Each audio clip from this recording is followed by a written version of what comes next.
I always knew Victoria would find a way to steal my thunder, even on her own engagement day. That's just who my sister is, the center of the universe, at least in our family's eyes. But I never expected her to take my perfectly tailored designer suit for her wedding announcement party. I'm Evelyn Mitchell Evie to the few who really know me, and I've spent 32 years being the other daughter, the one who's analytical instead of charismatic, dependable instead of dazzling. Tonight, at Victoria's engagement party in the grand ballroom of the Preston Hotel, I'm watching the familiar scene unfold like a financial report I've reviewed 1,000 times, every detail predictably falling into place. "Oh, darling, you look absolutely radiant," Mom gushes, adjusting Victoria's expertly styled hair. Her fingers linger on the designer pearl earrings, a gift she bought Victoria last Christmas, while I received a gift card to a department store. James is such a catch. I knew from his investment portfolio that he was perfect for you. I take another sip of champagne, trying not to focus on how she barely acknowledged my engagement to Marcus 6 months ago. He works at a tech startup, she'd asked dismissively, despite Marcus being a successful software architect. "Evie, honey, could you check on the catering numbers?" Dad calls out, barely glancing in my direction. Even at Victoria's engagement party, I'm relegated to spreadsheets and calculations. "I'll help," Marcus whispers, squeezing my hand. Thank God for him, he understands the language of numbers and silence just like I do. In the hotel's service corridor, I start reviewing the catering invoice while Marcus opens his tablet to cross-reference the guest count. "You okay?" he asks, his voice carrying that soft concern I've grown to love. "I'm fine, it's just..." I pause, analyzing my words like I would a complex data set. Sometimes I wonder if they see past their own projected expectations to who I actually am. "Hey," Marcus pulls me close, his familiar scent of coffee and clean cotton grounding me. "I see you. The brilliant financial analyst who put herself through MBA school, who can break down complex market trends like they're simple math. You're the most impressive person I know." A burst of laughter from the ballroom interrupts our moment. I peek around the corner to see Victoria holding court, champagne flute raised, telling the story of her proposal with the precision of a well-rehearsed performance. And then James orchestrated this incredible flash mob outside the NYSE right after the closing bell. Victoria's voice carries across the room. All these traders in suits suddenly breaking into dance, and he got down on one knee right there on Wall Street. It's like something out of a movie. Mom sighs, dabbing at her eyes with a monogrammed handkerchief. I remember Marcus's proposal, thoughtful and perfect in its simplicity. He'd created a custom financial planning app for our future, embedding the proposal in the projection charts. Mom's response? "At least you're being practical about marriage, Evie. Where are those catering numbers?" Victoria's voice cuts through my thoughts. "We need to know if we're over budget." I gather the invoices and head back out, my professional mask firmly in place.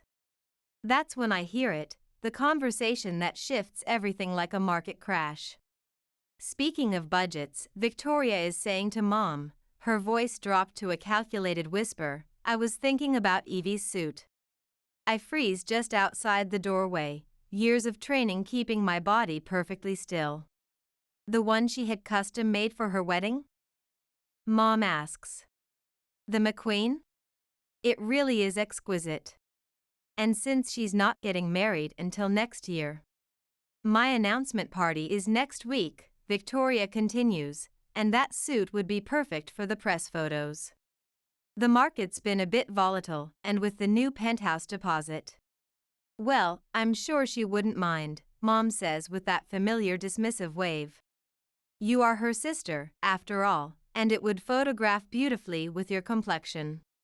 My fingers tighten on the invoices, crinkling the crisp paper. The suit I'd invested in after landing my biggest client, the one I'd carefully selected to represent both my professional success and personal style. The one I was paying for myself because Mom had redirected my wedding budget to Victoria's more immediate needs. I'll talk to her about it tomorrow, Victoria continues, confidence radiating from her like a bull market. She'll understand. She always does. After all, she's good with practical things. I walk into the room, setting down the catering papers with the precision of closing a major deal. The ice sculpture catches the light, sending fractals across the elegant tablecloths. Everything balanced? Dad asks, finally looking up from his phone. I meet Victoria's eyes across the room. She has the practiced poise of someone who's never heard the word no, that familiar entitled assurance that makes my analytical mind start calculating probabilities and outcomes. Everything's perfectly calculated, I say, my voice is steady as a blue chip stock. To the last decimal point. Riley, my best friend since our MBA days, catches my eye from across the room. She's known me long enough to read the tension in my portfolio perfect posture, the slight downtick at the corners of my mouth. She raises an eyebrow in question, and I give her the smallest shake of my head. Not now. Because now, watching Victoria bask in the glow of our family's perpetual bull market of attention, something shifts in my careful calculations. Years of being the undervalued asset, overlooked for promotion in the family hierarchy, crystallize into a single, clarifying moment of market correction. My sister wants my wedding suit? Fine. But this time, the numbers won't add up the way she expects. This time, I'm done being the conservative investment, the safe bet, the one who always hedges her position. This time, Victoria's perfect announcement is going to face a hostile takeover. The next morning, I was reviewing my quarterly projections when the doorbell rang. I already knew who it was. Victoria never could wait when she spotted an asset she wanted to acquire. Evie. She breezed past me into my condo, her Louboutins clicking against the hardwood floors, designer handbag swinging like a pendulum of privilege. I need to discuss something important. I kept scrolling through my spreadsheet. Coffee? No time. Listen, I've been thinking about your McQueen suit. She perched on my ergonomic office chair, all perfect posture and practiced charm. You know how my announcement party's coming up first, right? And that suit would be absolutely perfect for the press coverage. You want my wedding suit? I minimized my Excel window, turning to face her with the same calculated attention I give to high-stakes client meetings. Just to borrow. You're not using it for months anyway. She leaned forward, eyes wide with the same expression she'd used to secure her first series of funding. Come on, Evie, you know how important image is in this industry. Before I could respond, another knock. Mom, right on schedule, like quarterly earnings. Victoria had brought in her major stakeholder. Girls. I thought I'd find you both here.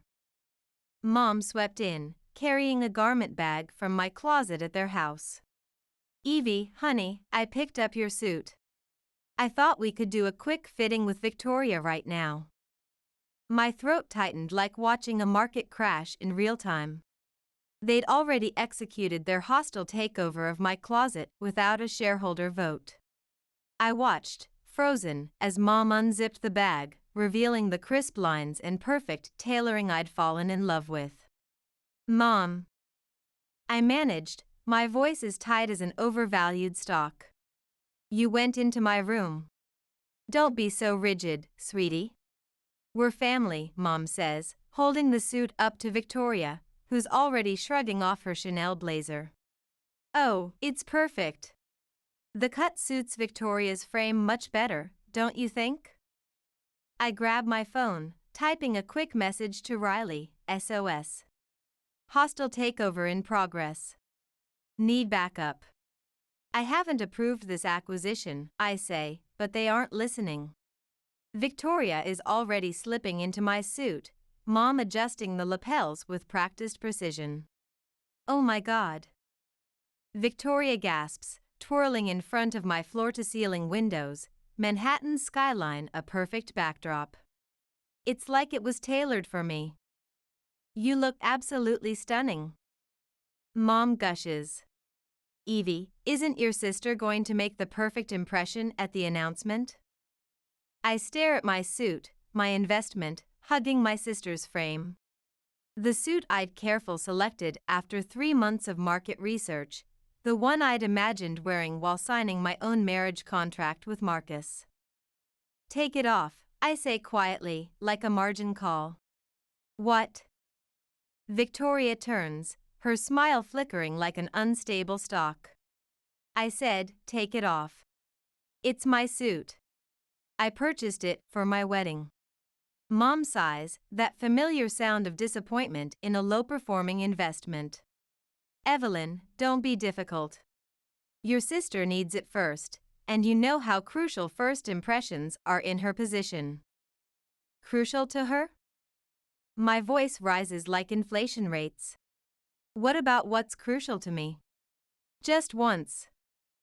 You're being unreasonable, Victoria says, smoothing the lapels with manicured fingers.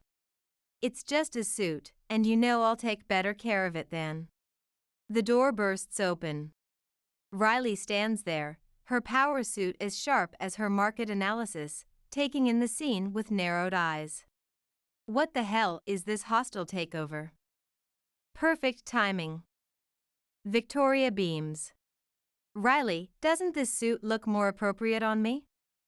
Riley walks straight to me, positioning herself like a defensive investment strategy between me and my family. Mrs. Mitchell, with all due respect, that suit belongs to Evie. You can't just liquidate her assets without consent. We're not taking it. Mom protests. We're leveraging family resources. Evie? Riley turns to me, her voice firm like a binding contract. What's your position on this? I look at my sister, commanding attention in my stolen suit, at my mother ever ready to back her golden investment, at my best friend, the only one who ever audits my true value. Keep it, I say finally, my voice is cold as a bear market. Evie. Riley starts. No, really, keep it, Victoria. You always manage a hostile takeover anyway. What's one more acquisition? Don't be so dramatic, Victoria rolls her eyes, adjusting the cuffs. I'll return it, in perfect condition, obviously. I'm sure you will. I meet her eyes in the reflection. I hope it yields exactly the returns you deserve. Mom claps her hands. See? That's the spirit. Now, Victoria, let's discuss the alterations. After they exit with my suit, Riley turns to me, her expression like she's analyzing a suspicious market trend. Tell me you're not really accepting this merger. I walk to my window, watching Victoria carefully load my suit into her Tesla Model S. You know what's fascinating about market corrections, Riley? Sometimes the biggest crashes come after the most inflated valuations. That look in your eyes. Riley says. I've seen it before, right before you shorted that overvalued tech stock. What's the strategy? I turn to her, a smile forming like a perfect algorithm. How much do you know about high-pressure water systems in luxury venues? Not much, but I'm ready to diversify my knowledge base. She grins. Are we about to execute a calculated risk? Not a risk, I correct, pulling up my laptop. Just a market correction. Did you know Victoria chose the same luxury venue where she once accidentally spilled red wine on my presentation suit right before my first major client pitch? The one with the state-of-the-art fountain system? Oh my God. Riley laughs. This is going to be a masterclass in karmic returns, isn't it? I start typing, accessing the venue's maintenance schedules with the same precision I use for market analysis. Let's just say, my suit isn't the only asset that's going to look perfect on Victoria's big day. You want me to what? Marcus stares at me across our breakfast bar, his morning coffee forgotten. Just keep James occupied during the announcement preparation? Take him for a tour of your tech startup, I repeat, sliding him his favorite market analysis report. That's all. While you and Riley do something to the fountain? He sets down his coffee, looking at me with the same careful attention he gives to debugging complex code. Evie, are you sure about this risk assessment? Riley sprawls on our leather couch, her laptop displaying the venue's schematics. Got it, she calls out.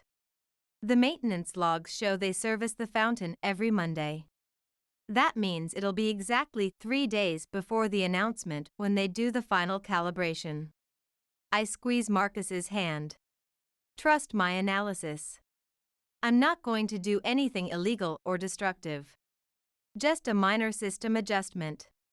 Like the wine incident before my Goldman Sachs presentation, I raise an eyebrow when Victoria accidentally ruined my power suit right before my biggest pitch? Exactly like that. I pull up a chair next to Riley. Show me what you found. She turns the laptop toward me. The fountain runs on a smart system.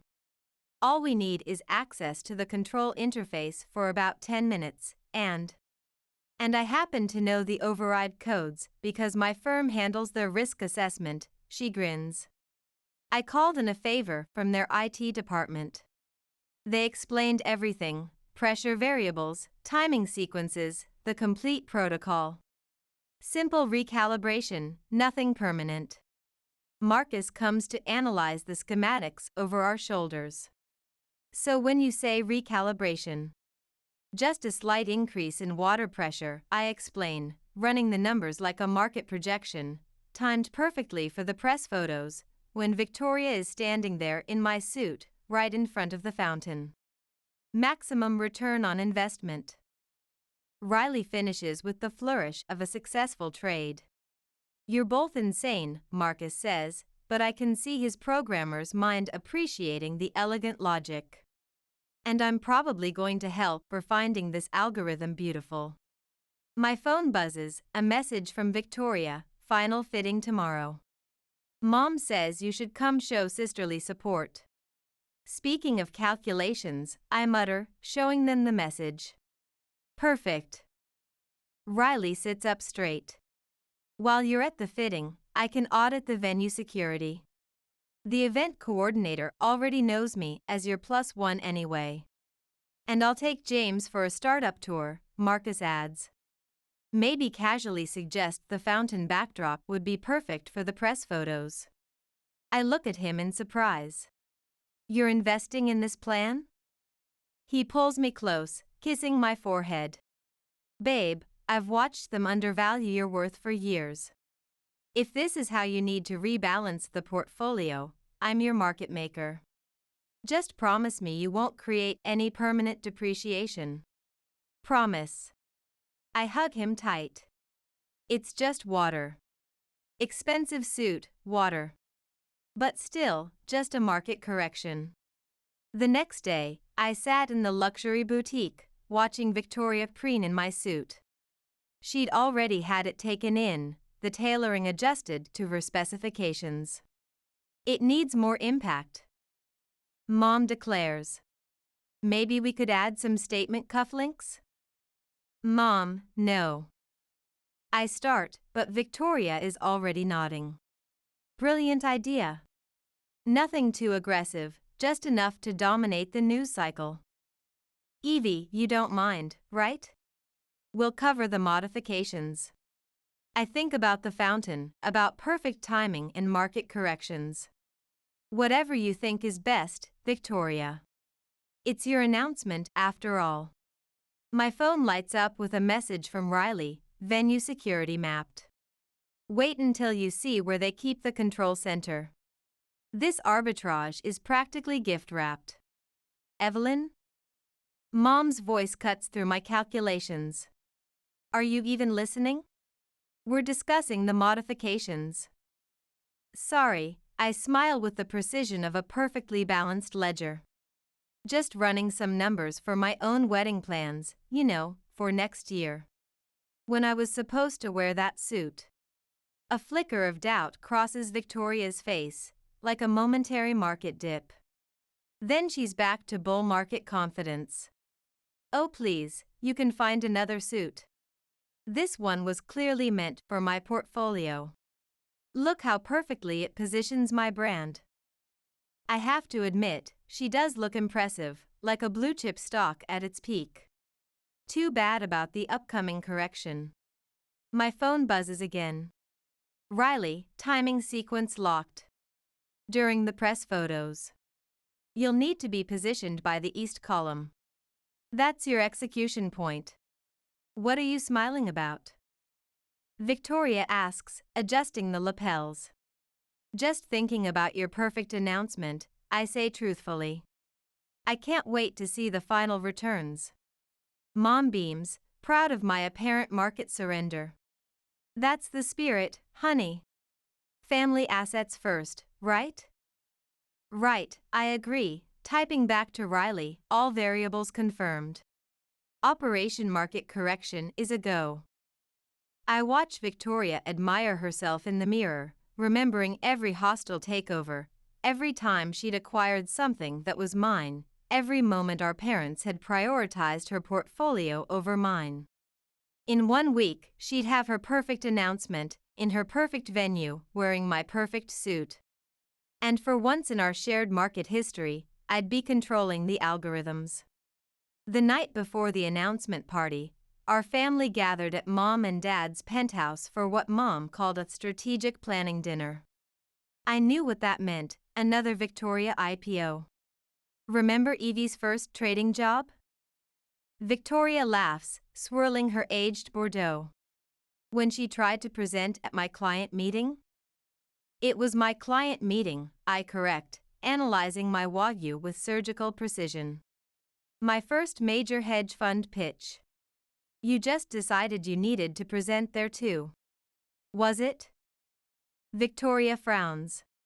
Mom, wasn't that my account? Mom pats Victoria's hand. Darling, does it matter? You girls have always shared market opportunities. Shared, I mutter, like a depreciated asset. Marcus squeezes my knee under the Italian marble table. Speaking of shares, Dad says, raising his crystal glass, I want to make a toast to my brilliant daughter on the eve of her big announcement. Victoria, you've always been our prime investment.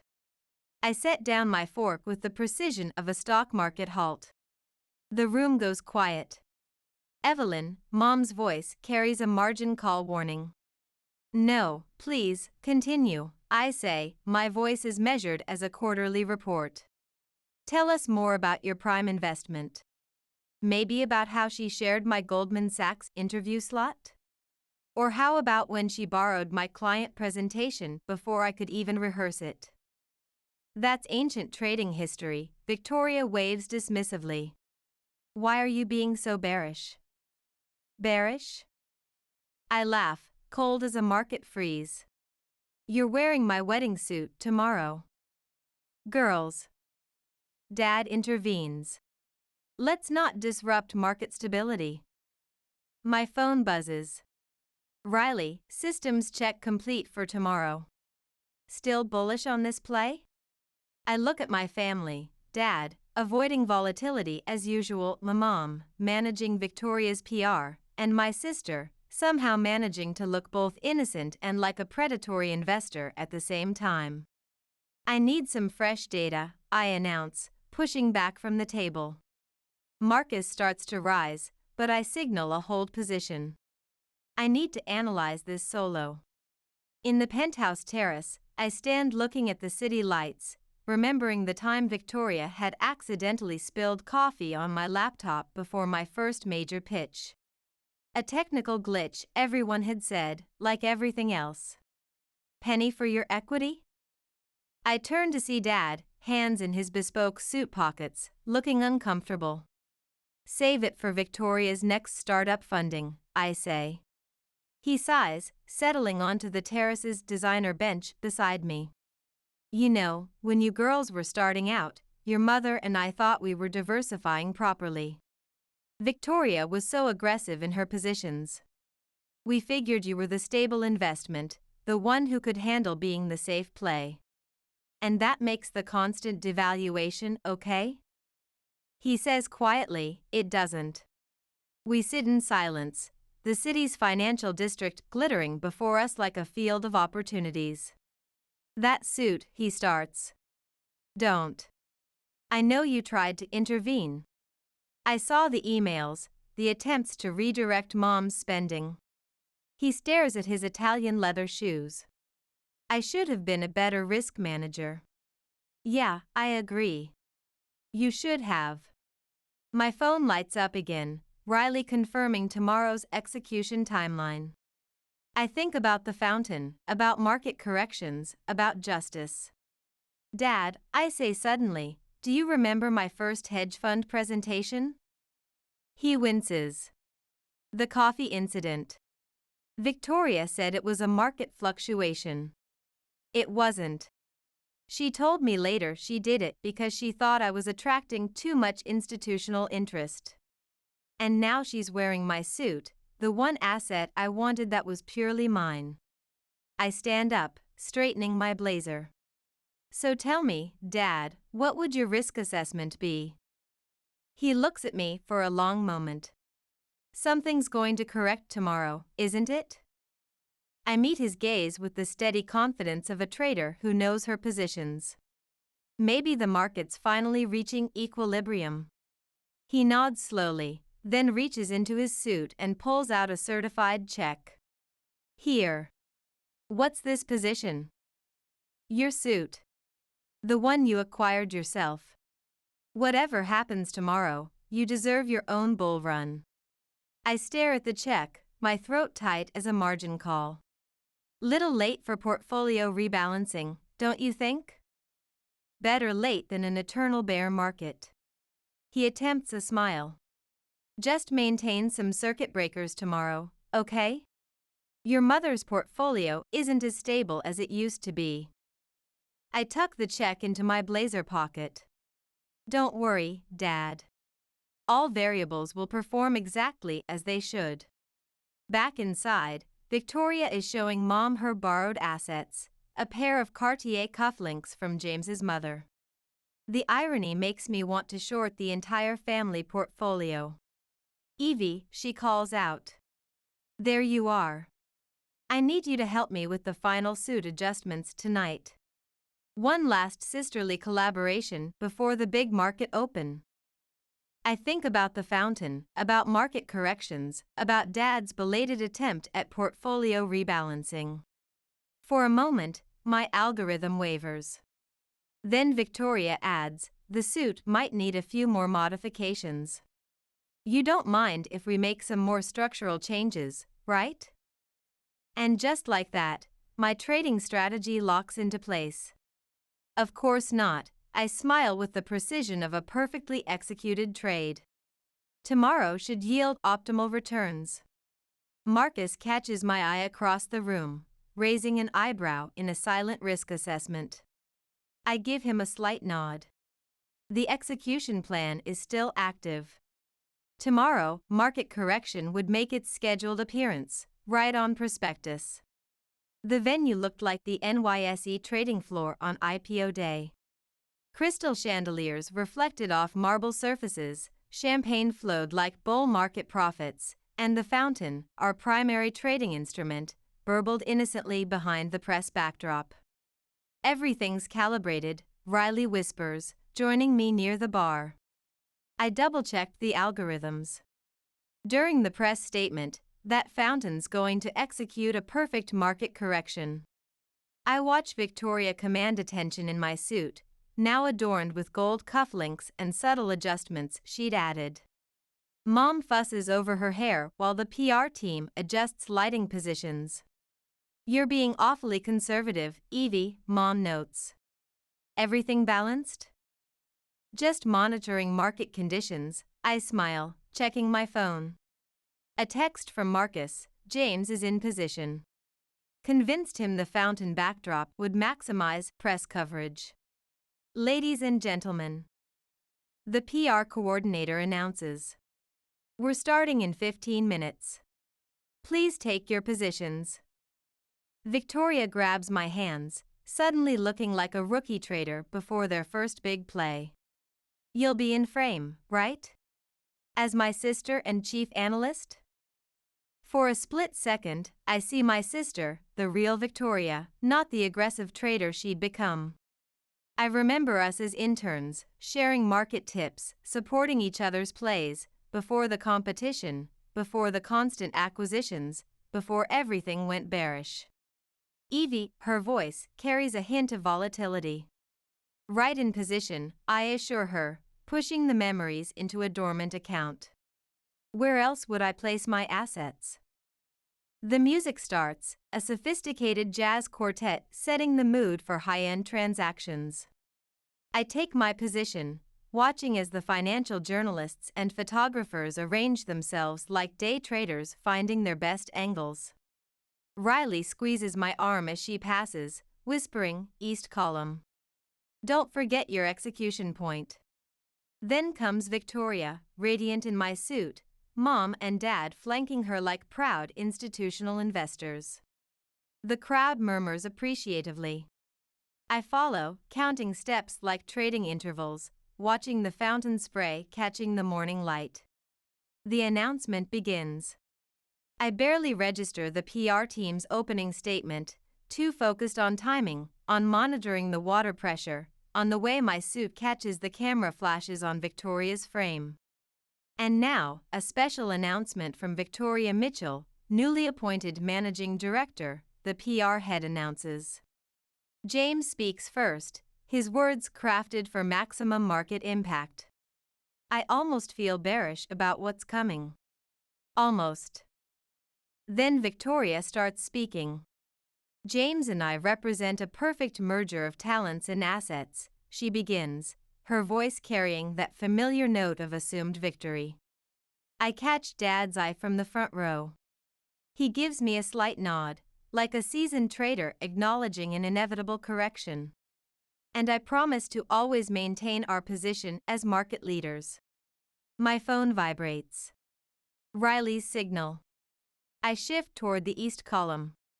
And with this new position, the fountain's spray pattern adjusts microscopically. A few photographers glance back, noticing the shift in ambient noise. We're thrilled to announce. Victoria continues, beaming. The PR head raises his hand for the final photo opportunity. 3, 2, 1. A massive surge of water shoots upward, catching the morning sun like 1,000 Bloomberg terminals. For one crystalline moment, it's beautiful as a perfect market peak. Then gravity initiates the correction. The water descends like a bear market crash, drenching Victoria, James, and the entire executive team. Her suit transforms from perfectly tailored to completely liquidated in seconds. Her expertly styled hair collapses like a failed IPO. The added cufflinks catch the water like trading signals gone wrong. My suit, she screams. The fountain. Someone call maintenance. Chaos erupts like a market panic. Guests scatter like spooked investors, some running for cover, others trying to hedge their positions. The PR team frantically radios for technical support. The control panel, someone shouts. Where's the emergency shutdown? This is a disaster. Mom cries, trying to shield Victoria with a press folder. Who could have engineered this? I catch Riley suppressing her laughter behind a marble column.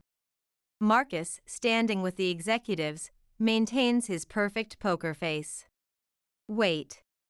Victoria says suddenly, turning to face me, her mascara running like red ink on a quarterly report.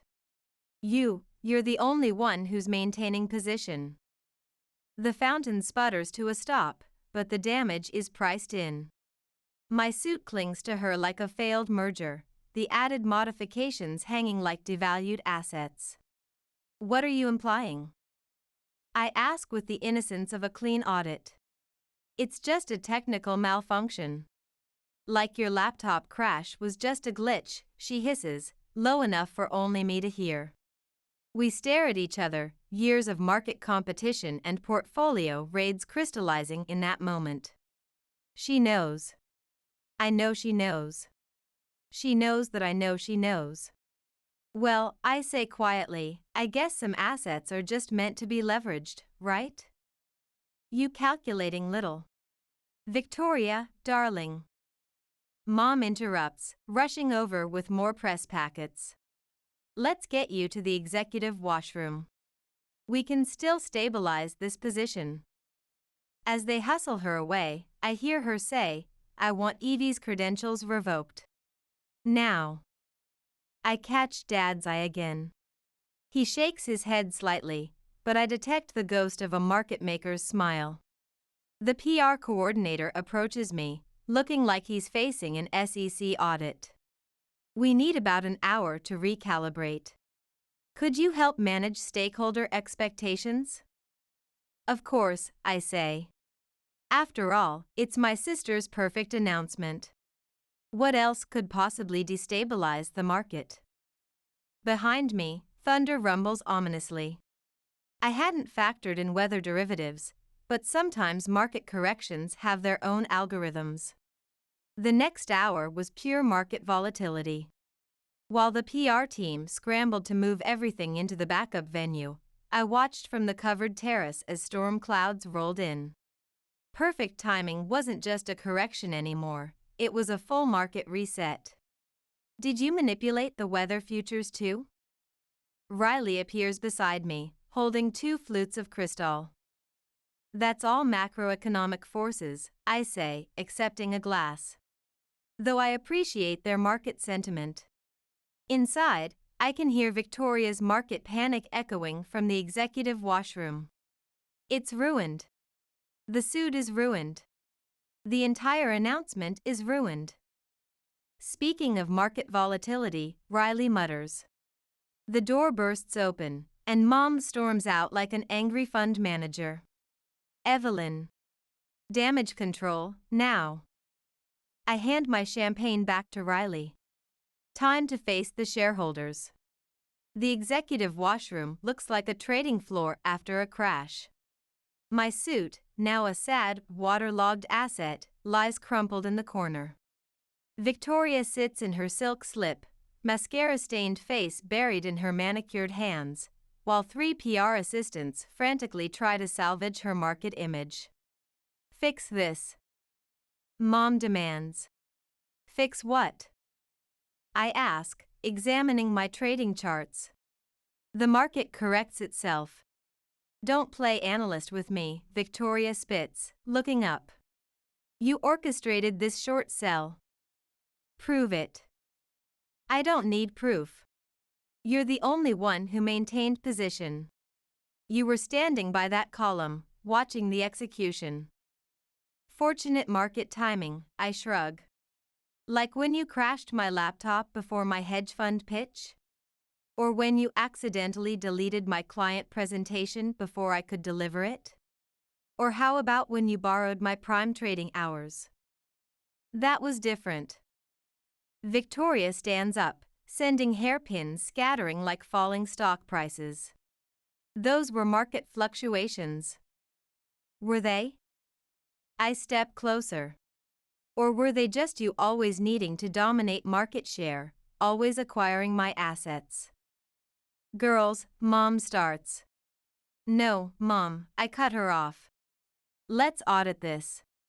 Let's analyze how Victoria took my suit, the one I capitalized myself. How you helped her acquire it. How you've both always leveraged my assets because family portfolio and Victoria needs better market position. I needed that suit. Victoria screams. It was perfect for my image. Thunder crashes outside, making everyone jump like a surprise rate hike. In the silence that follows, I can hear whispers from the investors in the hallway. You want to know something interesting about market analysis? I say, my voice dropping to trading floor levels. I actually considered canceling the correction right before execution. Watching you make your announcement, I almost pulled my position. But you didn't, Victoria says bitterly. No, because some traders need to learn they can't keep making hostile takeovers without facing market consequences. Consequences, Mom's voice shakes. Evelyn, do you understand what you've done? You've crashed your sister's announcement. No, Mom, I counter with precision. I corrected her leveraged position. There's a difference.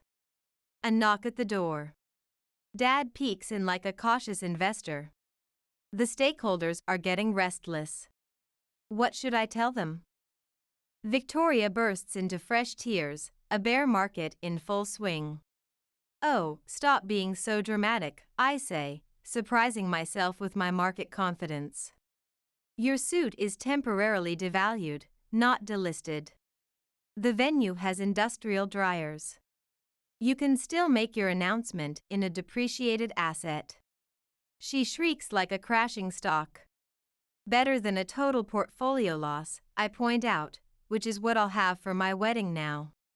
Dad clears his throat. About that position. I made some calls. That boutique you originally invested in. They're holding a new suit for you. Different model, but they say it's an even stronger asset. Everyone turns to stare at him like he's just announced a surprise bull market. You what? Mom asks. It was the least I could do, he says, meeting my eyes, after all the undervaluation. Victoria looks between us, her market analysis finally catching up. You knew, she accuses Dad. You knew she was planning this correction. I knew something was coming, he admits. Can't say I questioned her trading strategy. This is market manipulation, Mom sputters. We're family. We're supposed to maintain stable positions. Exactly, I say. Maintain stability, not execute hostile takeovers, not always prioritize one trader over another. Another knock, the PR coordinator this time. The recovery team is ready, and we've reconfigured the backup venue. It's actually quite impressive with the storm as backdrop. Should we proceed with the announcement? Victoria looks at her reflection in the mirror, makeup liquidated, hair a market crash, my suit hanging like a defaulted bond on its hanger. Then she looks at me. You know what? Yes, we'll proceed. She stands straighter, like a stock finding its support level. Get me stabilized, fix my market image, and let's execute. But Evie. She pauses, eyes hard as diamond futures. After today's trading session, we're done. Sister or not, our markets are decoupled. I nod, feeling oddly bullish. Seems like a fair valuation. Need help with your recovery strategy? Get out. I turn to leave, then pause at the door. For what it's worth, Victoria, I really did value that suit. Outside, Riley waits with our rescued champagne. Well, she asks as I take my glass back. The announcement will proceed, I say, but I just got delisted from the family exchange. No, Riley corrects, clinking her glass against mine, you just executed your own IPO. The rain continues to fall, washing away old market positions. The indoor announcement proceeds as planned, though not quite the blue-chip event Victoria had projected. My suit, while mostly dried, has lost its prime market value, the added embellishments hanging limply, some completely devalued. Still, she walks to the podium with high-frequency trading confidence, deliberately avoiding my market sector. I stand at the back, no longer part of the executive team. Marcus has his arm around my waist, providing stable support. Portfolio holding steady, he whispers. Before I can report, Mom appears beside us. Evelyn, we need to analyze this position. Not during market hours, Mom. Yes, now. She grabs my arm like a margin call, pulling me toward an empty conference room. Marcus starts to follow, but I signal a hold position. In the executive conference room, Mom's expression is pure regulatory authority. How could you execute this, she hisses. Your own sister? That's rich coming from the primary market maker. I lean against the mahogany wall, suddenly tired of trading. When was the last time you actually valued me as an independent asset, Mom? Not just Victoria's hedge, not just the stable position, but your daughter? Don't try to reverse this trade. You deliberately crashed her announcement. It's still executing, I cut in. She's still announcing. The only thing I corrected was her leveraged position in my acquired asset. It wasn't leveraged, it was a family asset transfer, Mom insists. Without authorization, without proper documentation, just like every other position in our family portfolio, I counter. And you know what the worst part of this market analysis is? You don't even see the pattern. That's not accurate market data. Really? When Marcus proposed, you barely acknowledged the merger. When I acquired my suit with my own capital, you helped Victoria take it. When was the last time you were bullish on my position, Mom? Just me, not compared to Victoria's market cap? From the main hall, we hear applause. The announcement must have executed successfully. Well, Mom straightens her Chanel jacket. I hope you're satisfied. Your sister will never clear another trade with you. Maybe not, I agree, but for the first time since I entered the market, I'm trading on my own terms. What's that supposed to mean? It means I'm done trying to be the perfect hedge, the risk-free position, the one who always provides market support. I'm done being an undervalued asset. Dad appears at the door. They're about to start the photo session. Evie, maybe you should close your position. I nod, but Mom grabs my arm again like a failing stop-loss. This market correction isn't over. Actually, it is. I gently remove her hand. I've already called the boutique. They're holding a new position for me, one that's properly registered in my name. Dad's right, it's time to exit this trade. You're choosing to leave your sister's announcement? Mom asks incredulously. I'm choosing to manage my own portfolio. Maybe for the first time ever. I find Marcus and Riley by the service exit. Through the windows, I can see the rain has stopped, leaving the market fresh and reset. Ready to execute? Marcus asks. Wait. Dad's voice behind us. He holds out another envelope. Your mother, she doesn't understand market dynamics yet, but I do. Take this position. Inside is another certified check, enough for 2 bespoke suits. Dad. Get whatever assets you want, he says gruffly. Whatever yields the best returns. And Evie. I apologize for the poor risk management. I hug him, breathing in the familiar scent of his signature cologne. I know. Will you join us for Sunday's quarterly review? He asks. I don't think that's a profitable position. Not for a while. He nods like a trader accepting a loss. We'll develop a new strategy. Maybe just you and me can review positions sometimes. I'd value that. As we walk to the car, I hear Victoria's voice carrying across the parking garage. Where is she?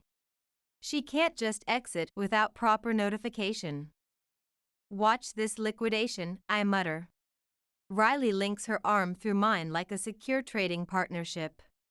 So, suit shopping tomorrow? Actually, I smile, feeling my portfolio finally balancing. I'm thinking of a completely different position. Something totally outside the family trading strategy. Marcus laughs. Now that's a merger I'd like to analyze. We drive away as the photographers arrange Victoria's executive team by the now peaceful fountain. In my rearview mirror, I watch my sister adjust my borrowed suit one last time, still trying to maximize an imperfect position. You know what's fascinating about market psychology? I say as we turn onto Park Avenue. I actually feel more liquid. That's what happens when you stop hedging someone else's risks, Riley says with a trader's wisdom. My phone buzzes, a text from Dad, proud of your trading strategy, kiddo. Always have been. Maybe some positions had to be liquidated before they could be properly revalued. Maybe sometimes the best market correction isn't a correction at all, but finally standing up and declaring your own trading strategy. And maybe, just maybe, market forces work in mysterious ways, not just to correct positions, but to establish fair value.